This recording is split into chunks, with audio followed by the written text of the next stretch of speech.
Alright, I cleaned the shoe house. Hell yeah. Thanks so much for helping, ain't you a sugar? As nice as it is having our play school in the forest, it does leave it open to the elements, and the poor thing's now so mucky it's starting to rub off on the children. In the old days, we'd fill a few buckets and the children would do it themselves top to bottom. Such fun, and most of them came to no harm. Nowadays, they're not even allowed on the roof. Never mind down the guttering. Before the parents get all angsty. If you could please come and give it a good wash down. That would be just wonderful. Oh, right, I was going to do the skate park, actually.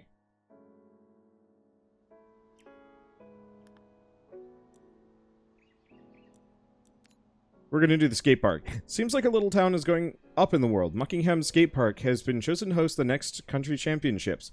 Ordinarily, I'd leave the sullen types to roll around in their own filth, as is their wont. But if it's getting in the papers and on the TV, we can't have people seeing all that grime and funny writing. So I want you to hit it with everything you've got. Does an old woman live in the shoe? No, but she runs daycare out of it at the very least. Boy, howdy. Let's see. Anyone ever explain to you what kind of compound they use for structures such as these? No, actually. I'm kind of curious about that. I kind of wish I could respond to some of these and just be like, please tell me more. Also, that's some... I like that graffiti lettering. It good. But let's switch to the green. It's a little bit less effective, but it's got just more coverage.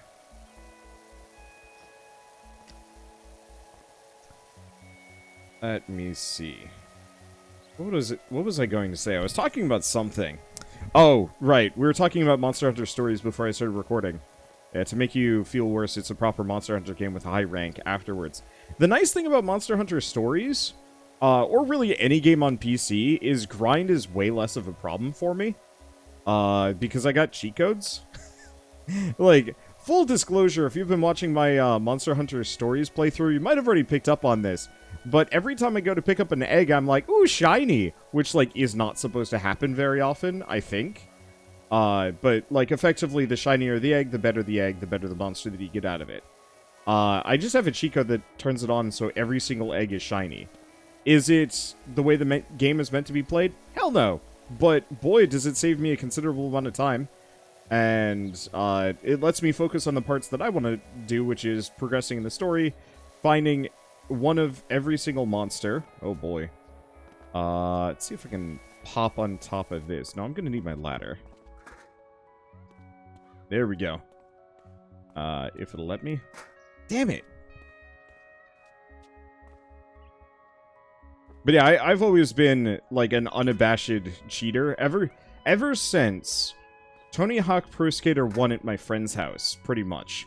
We were, maybe even before. I think that was the first time I really learned what the glory of cheat codes were like in a video game. Because we effectively could turn on moon gravity and then the game just completely changed.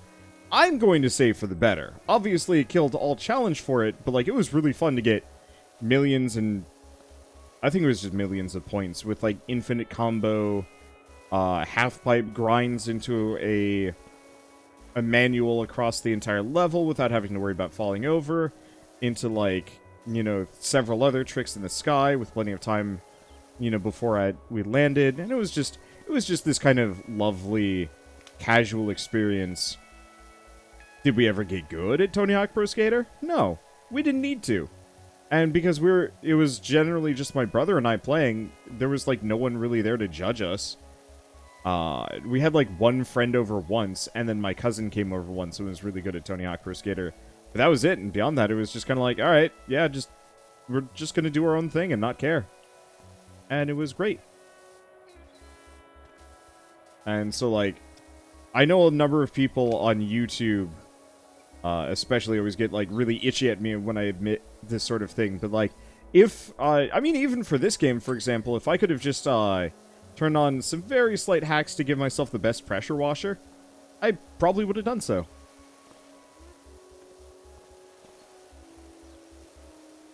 Oh, I have to get rid of the graffiti lettering.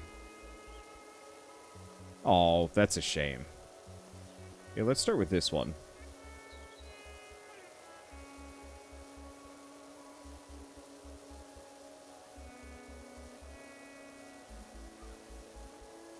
Yeah, the later missions give you all that stuff anyway. Cool.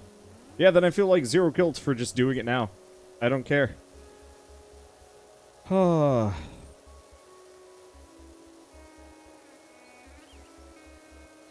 I can't wait to see all this graffiti just mystically disappear.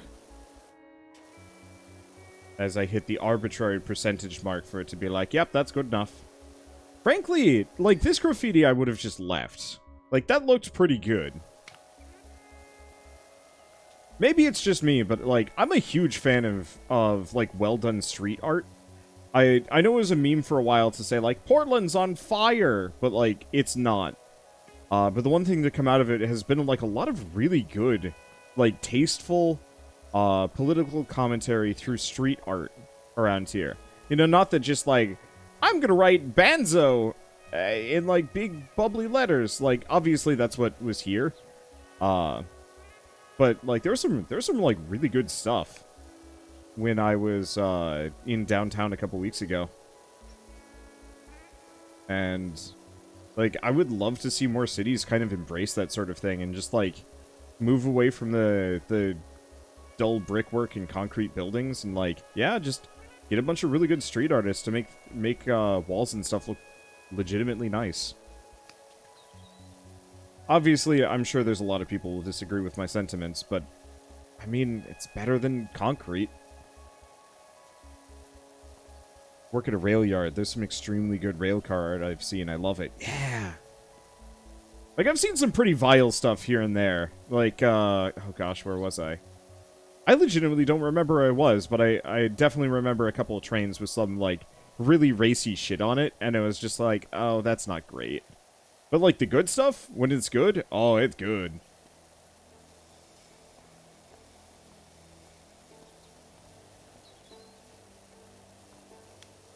I guess I might as well switch to this if I'm just handling the backside. Perfect. Here we gotta clean it off eventually. But not immediately. We get to appreciate it for at least a little while. Back in Atlanta, there's a good graffiti tunnel.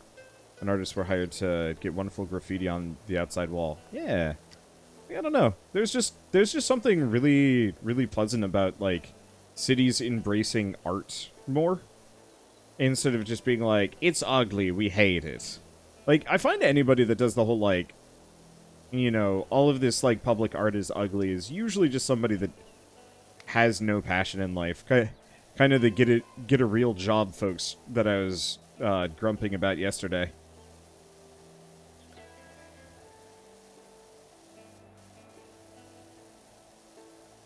Remembered, one thing that I didn't bring up yesterday when I was talking about the whole get a real job thing, but so I went to a tech college with a lot of, computer science and software engineers and computer engineers and game designers and whatnot. And I had a couple of friends whose parents were the, like, get a real job folks, but for, like, tech stuff, it was really weird. And so, like, I knew one guy that, like, he was from Staten Island, New York, which, like, if you know anything about New York City especially, it's that New York City is probably one of the most expensive places to live in the U.S.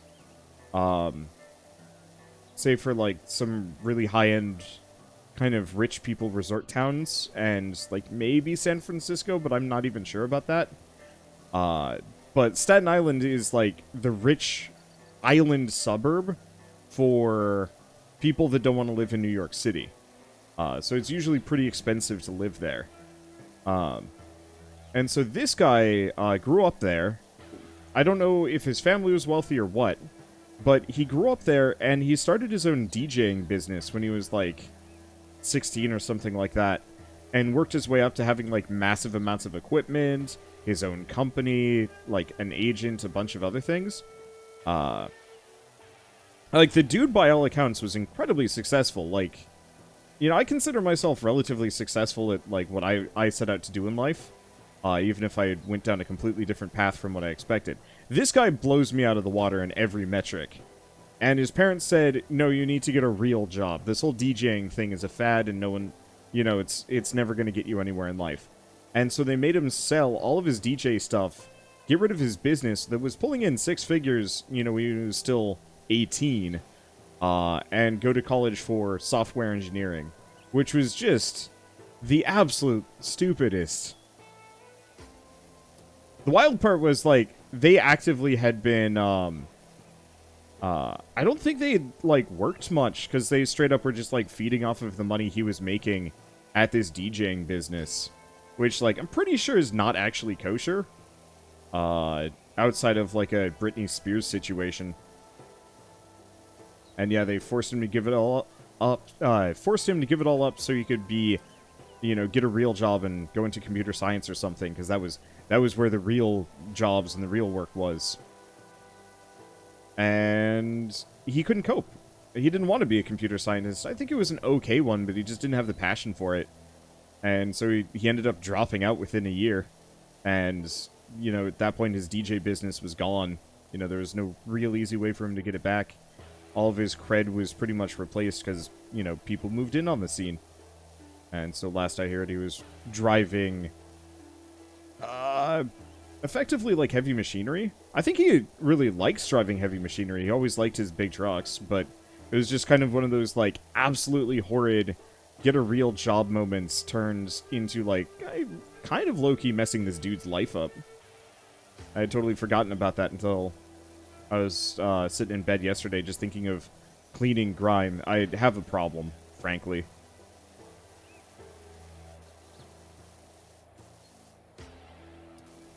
The child actors get the short end of the stick of that sort of thing a lot. Yeah. I mean, realistically, it is, at least in the US, it is illegal to fully profit off of your kid. I think you can, like, you can do some things. But there was a child actor who effectively gave up his entire childhood to work as a child actor relatively early in the American, like, as far as American cinema goes, and, like, it was so egregious that they specifically, like, wrote a whole bunch of laws defending child actors and child labor so that it wouldn't happen again. But you know, if no one catches you, you can still get away with it, kind of. It was awful. Wow. Thank you, Dragoneer, for the 25,000 bits. Unclean. Unclean! Also have too much money. Take some. Now that I think of it, I hadn't any time to look at the record player yet. No. Well, yes. Okay, so the real answer is you have to talk to Shell about that. We've been holding off because we're very possibly moving. In a couple of months. Our lease ends in March. And I was talking about this yesterday, that I'm not really too passionate about staying in the Pacific Northwest with, you know, how the climate currently is. I've already had one of my houses burned down, admittedly, after I moved out of it. But I'd very much prefer to not have a house burned down while my stuff is inside. So we're thinking of moving back east-ish. Oh, it's the cat again. And so, we wanted to pick up the record player as kind of like the housewarming gift. You have more than paid for it. I can tell you, though, the records were at least eyeballing. I'm on the wait list for the Hollow Knight soundtracks from Fangamer. That they have this just absolutely beautiful artwork on top of the vinyl instead of just the standard black vinyl. It's got like it's got like the Hollow Knight. One of the Hollow Knights. They're not called badges. Are they pins? I forget. Charms. There we go. It's got one of the Hollow Knight charms, and then there's another one for the Grim Troop soundtrack as well.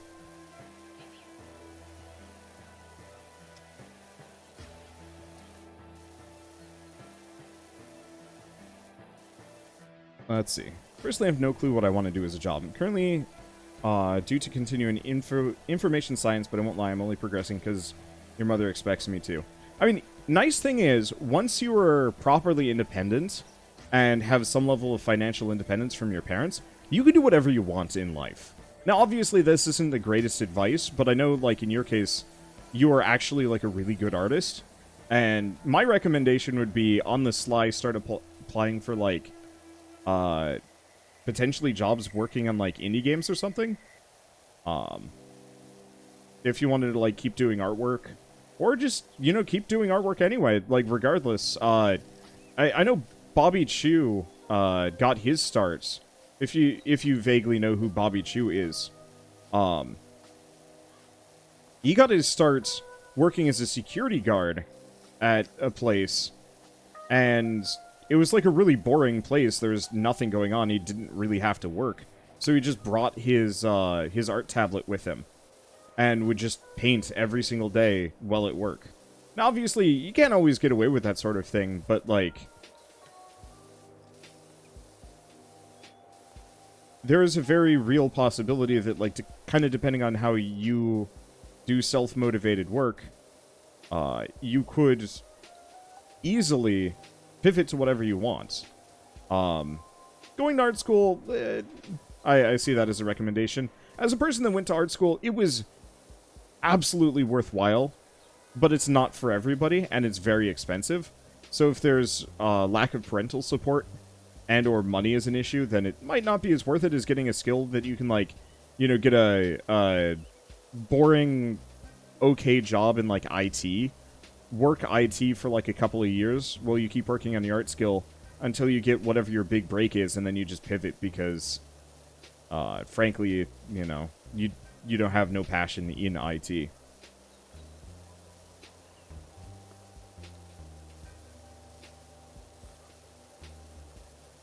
Let's see.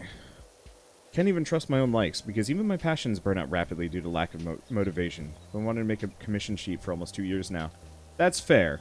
I mean, I think a lot of it, though, is... I hate to analyze lack of parental support in too much depth, because everybody's living situations are different.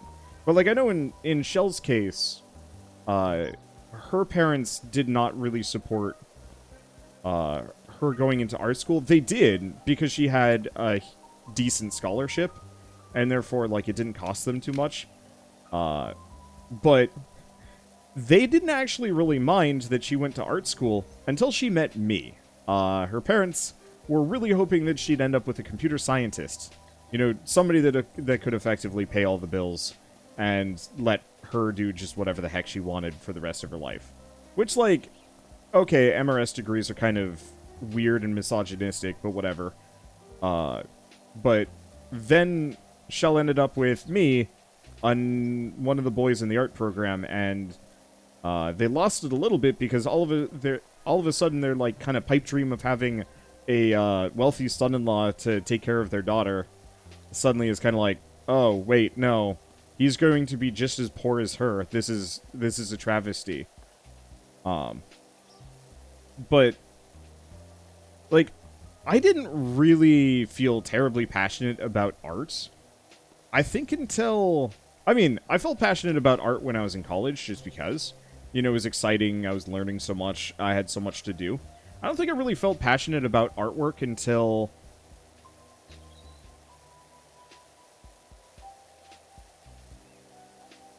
I started working on Grave of Man. Which would be, what, 2017? I think? Like, that was the time when art finally clicked for me, which hilariously is the point where it was already too late for me to, like, get a career in art. You know, that was kind of the point where I finally had... It wasn't motivation, because I was always motivated to do artwork. It was more just kind of this feeling of just, like, yeah, but what do I work on? Feeling aimless and directionless. And so having that D&D campaign to absolutely consume my, like, every waking moment, planning, writing, making art, making tokens, making maps, making details, and then obviously recording and interacting with my players. Like, that specifically was when I truly finally gave a shit about, like, what I was doing artistically. And I think having that external, well, internal and external motivation was kind of huge from my own perspective, in a way that up until that point it was mostly just kind of like, I'm just making art for art's sake. And I can't imagine that that's true for everybody, but that was what worked for me.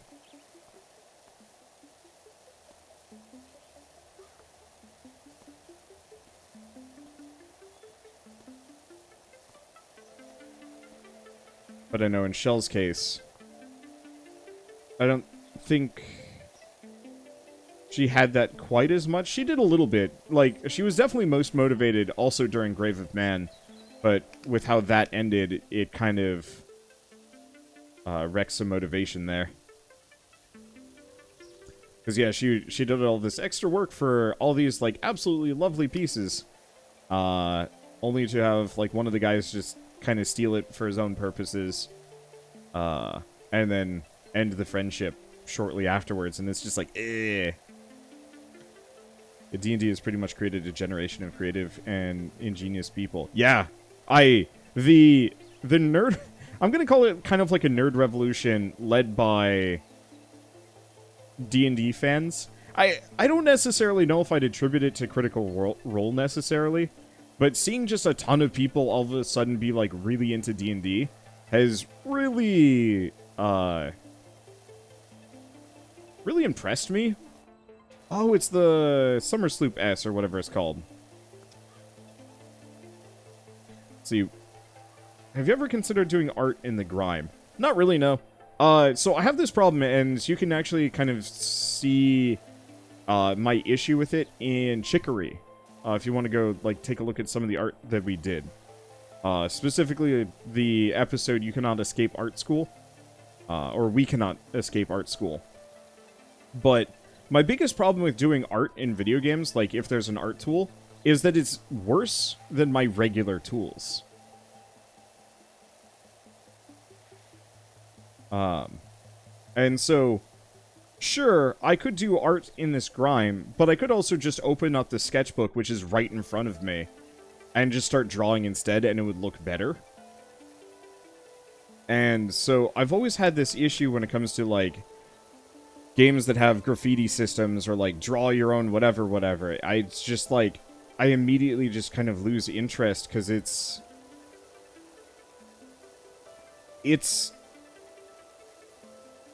You know those, like, novelty jumbo pencils that they sell at, like, amusement parks and, like, kind of craftsy toy stores? That, you know, you buy the jumbo pencil not because it's actually practical, but because it's kind of a funny thing and it's neat and your kid maybe wanted it. Or you as a kid wanted it. Like, it's the same thing with me and artwork in video games that, like, I have to make. That it feels like I'm using one of those jumbo pencils. And it's not a good feeling.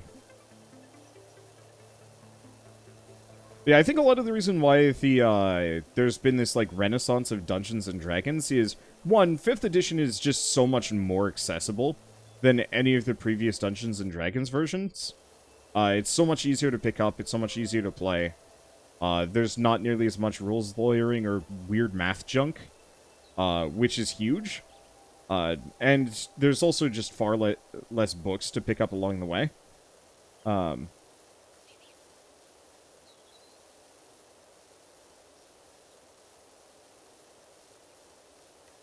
Let's see. But the other thing is, it's finally kind of... There's a bunch of social media icons that are actually playing Dungeons and Dragons and really promoting it. You know, I'd say up until really the internet, nerd culture was always kind of the basement thing. You know, the couple of weird dudes and, you know, guys and girls that would get together for LARPing in some fields out of sight. Or going to a Renaissance fair in full costume and actually caring and not just getting drunk and eating, you know, weird sweet peanuts. Oh, I've got some sweet peanuts downstairs. I gotta eat. Well, I don't have to eat. They're non-perishable for the most part, but I want to eat them. But the internet suddenly made nerd culture not only, you know, much more commonplace, but it gave a lot of these people a feeling of, like, an immediate community. Where previously, you know, if you wanted to have, like, a community event with a lot of people, it was usually sports bars. But, you know, now you can have Discords with, you know, their own D&D campaigns, RP servers, so on and so forth. I still haven't finished this bench.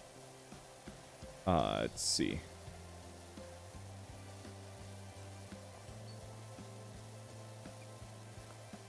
Oh, did I never finish this side? No, I did. Damn it. Because the biggest issue is the stuff that I need to clean is on the bottom side, I think. And I can't crouch that low, so I'm not sure how I'm going to get it. We'll see. But yeah, so for a while it was kind of not socially acceptable. There were like religious pressures against it. I definitely knew. I invited some friends over to play D&D with me when I was younger. Back in the early 2000s, late 90s kind of era. And, like, one of the parents straight up said, like, nope, you can never talk to my son ever again. And I'm just like, why not? And the answer is, apparently because I was a devil worshiper because I played Dungeons and Dragons. That was weird. But, you know, nowadays, not as many people are really as drawn in by that hooey. And, you know, you have Matt Mercer's and the McElroy brothers, and, I mean, even people like me, that are like, hey, Dungeons and Dragons is, like, really fun. And, you know, all of these fan artists all over social media being like, hey, check out my D&D OC and whatnot. And so suddenly it's, not only is it socially acceptable to play D&D, but it's socially encouraged. That it is, like, the #1 thing I think a lot of people are kind of, like, maybe hoping to do at some point is find a D&D group. And, you know, do a campaign with them.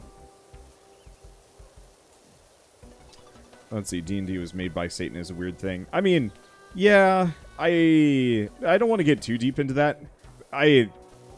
Actually, no, I think I do. I think that's a video I'd like to make at some point, just talking about it. I'm sure other people have done equal exposés.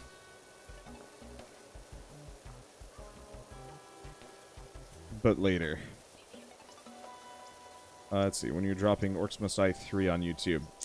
Comes out at the end of the week, that's when it's returning. Because I don't have any more footage for it.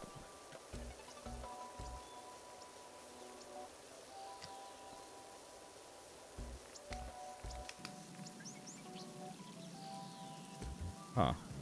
Has a weird crack. I don't like it.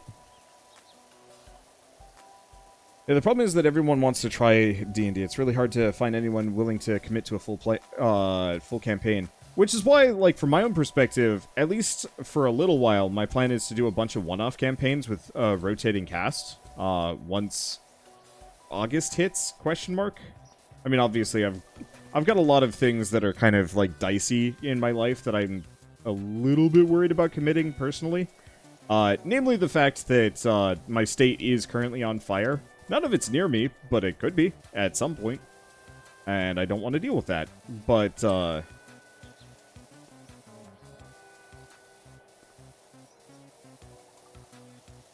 you know, if I have to evacuate or move into living in just a singular bedroom for a while, doing a D&D campaign would be kind of frustrating in a way that I don't think I would enjoy as much.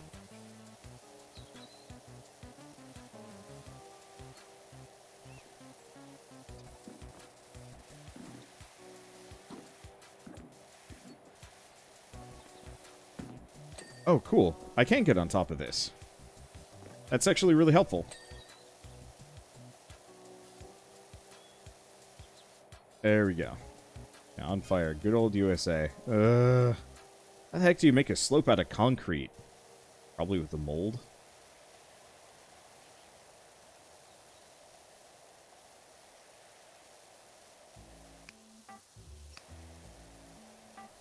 Not really a whole lot of merit to me being on top of this. That said, whoop, there is.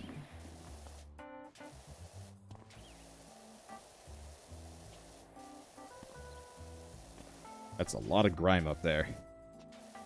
But frankly, like, D&D is not for everybody, nor long campaigns. You know, I've had quite a number of, like, failed campaigns recently just because not everybody was willing or ready to commit to it. But, like, it is actually just about as fun doing a really short campaign that was intended to be a short campaign. Because there's no, like, real hard feelings when somebody's like, yeah, I can't be here. Because then it's just like, yeah, whatever, we're only a couple sessions for being done, and if they just can't come back, it's not like it throws everything into a tailspin. Generally. The reason why I probably don't want to try a tabletop RPG is because I'd have to adhere to more solidified numerical mechanics. That's why text RP is a thing. You might like Dungeon World. Dungeon World is like, I want to do a thing. And the DM's like, all right, roll for it. And then you roll and they're like, yeah, you did the thing. And that's it. I think there's like slightly more codified mechanics, but it is like, by all accounts that I've heard, it is so much closer to, you know, standard just forum RP than, say, Dungeons and Dragons is. Lancer does the same thing, but to a lesser degree. Lancer is this, like, really sweet-looking mecha tabletop RPG that I'd also like to do a campaign with. But the only time hard mechanics ever matter is when you're in the mech suits. But anytime, normally, like, when you're just running around on foot, interacting with other people, you'll have a skill set. Like, my character is specialized in necromancy. And so, I mean, obviously necromancy is maybe not exactly thematic. Let's go with cybernetics. You know, my character, cybernetics, or just a hacker. And so, I'd be like, I want to open this door. It's got an electric lock. I hack it. And you just rolled a hack. And it's like, yeah, I rolled reasonably well enough. Cool. I've succeeded. I've hacked the thing. And the only time that you actually have to worry about, like, set skill challenges and everything being, like, mechanically codified is when you're in the big bruisey mechs, duking it out with the other big bruisey mechs. And I think that's a good way of doing it, because that way you have your narrative storytelling. It's kind of like how Power Rangers did it, where, like, literally nothing mattered until everybody was in the mech, or, you know, the full-on kaiju mode. And so there was kind of this feeling of, like, nothing matters. So I always remember being mad in Power Rangers when they were fighting the basic goons. I'm like, use your guns! You know, why do you refuse to use your weapons? And then eventually just realized, because it didn't matter anyway. Win or lose, it always came down to the Megazord. Almost always.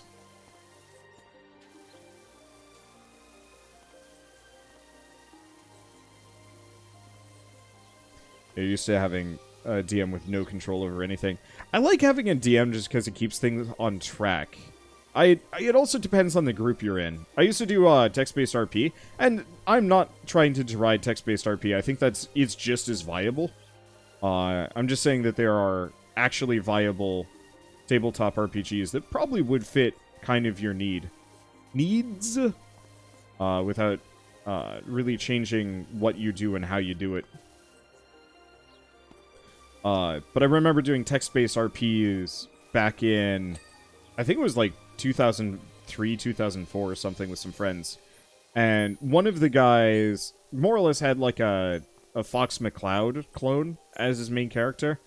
And I was effectively like Gandalf if Gandalf was clinically insane. I mean, not really, but it's just like, if Gandalf was not nearly as useful as Gandalf is, or maybe more useful, kind of depending on your perspective. But Gandalf is always at least generally in the know, and this character is just like, I'm a wizard.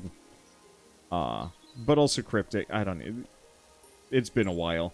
But the Fox McCloud guy had his own story that his specific character was trying to push.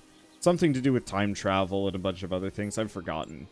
But he would get legitimately upset when nobody else wanted to engage with that specific story branch element arc thing.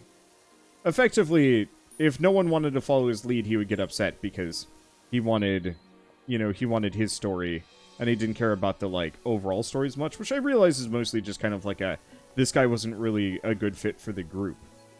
But I tried text-based RPing with, like, a number of other people, and it was generally always about the same experience.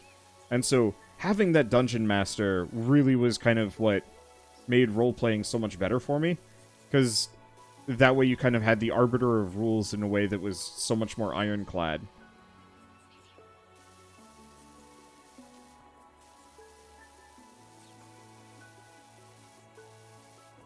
And that way, if somebody was misbehaving, the DM hopefully would sit them down and say, no.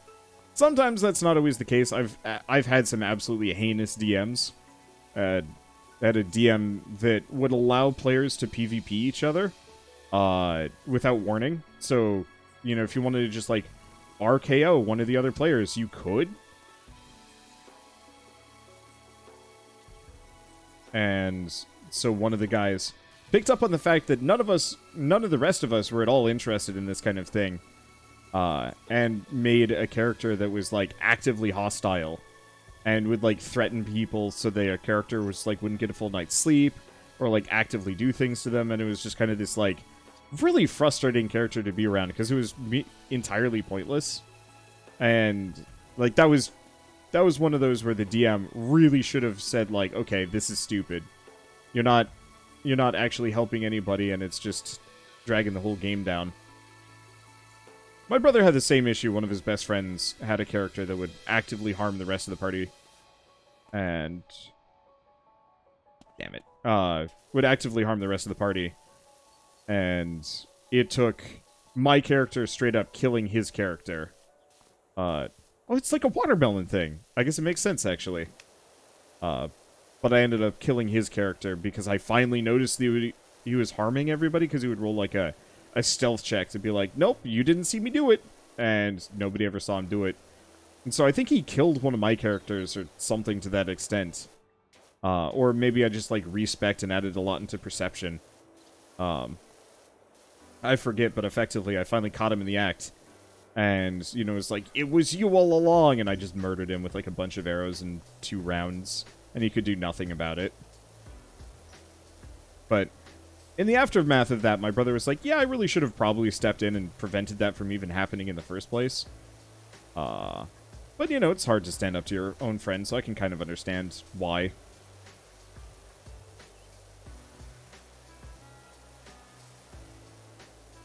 If he was the big bad, it would make sense. But other than that, it's terrible. Yep. Yeah, antagonizing other players in a TTRPG, you know, it can work if there's, like, some reason for it. You know, if your characters are diametrically opposed. Say if one guy straight up, like, killed the other character's family and they have to, like, somehow work together throughout all odds, and then eventually realize that it was, like, maybe not one big misunderstanding, but, you know, maybe the whole killing the family thing was a little bit more justified because the family was evil, or blah, blah, blah. Like, that sort of thing can work. But you have to have everybody on the same page. You can't just unilaterally decide that my character hates these characters for reason. I've told this a bunch of times, but one of the last times I was playing D&D before I started, you know, streaming and actually recording all of it, I was running a campaign with Shell and her friends. And one of the players said, like, my character hates magic, all magic. Anything magical, any magical-seeming race, anything at all that is, like, magic. You know, my character hates it, doesn't trust it, doesn't believe in it. And anybody that is trying to, like, confront me with that worldview, my character sees as an enemy. And, like, every single person in the party was a wizard beyond this orc barbarian. And so it was just this, like, really awkward thing of, like, I started introducing the story, the characters, the setting, and her character just, like, immediately walks out because, you know, it's too magical. And I was just kind of like... what I should have done was just said, alright, let me know when you've made a character that actually fits with the setting and the rest of the party. Really wish this game would let you change key bindings. I agree.